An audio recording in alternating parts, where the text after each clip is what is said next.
வாழை மீன் அவிக்கிறது பார்த்துடலாமா? ஏற்கனவே வாழை மீனுக்கு தேங்காய் கம்மியாக தான் வைக்கணும், வறுத்தரிச்சா நல்லாயிருக்கும். நான் வந்து அவிக்க தான் போகிறேன். நீங்கள் அடுப்பை பற்ற வச்சுட்டு கடாய் எடுத்து வச்சுக்கோங்க. தேவையான அளவுக்கு வெந்தயம், கடுகு, ஜீரகம் இந்த 3 போட்டுக்கோங்க.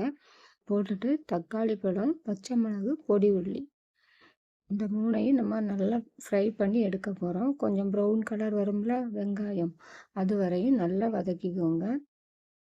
நல்லா வதங்கின பிறகு நம்ம புளி வந்து எடுத்து கரைச்சி வச்சுருக்கோம். அந்த புளி தண்ணியையும் நம்ம அதில் விட்டுறோம். அரிப்பு வச்சு அரிச்சிக்கோங்க. ஏன்னா அந்த புளி தோடில் உள்ள அந்த தோடெல்லாம் இருக்கும், புளி மொத்தில் உள்ள தோடு, புளியில் உள்ள தோடெல்லாம் இருக்கும்ல, அதனால் அரித்து எடுத்துக்கோங்க. நான் அரித்து வச்சுருக்கேன். அதையும் விட்டுக்கிட்டு வத்தல் பொடி, மஞ்சள் தூள், மல்லிப்பொடி, உப்பு இவ்வளோ தேவைக்கு போட்டு நல்லா கொதிக்க வச்சு எடுத்துட்டேன்னா சும்மா டேஸ்ட்டாக இருக்குங்க. நீங்களும் வீட்டில் ட்ரை பண்ணி பாருங்கள். ஓகேவா? பாய்.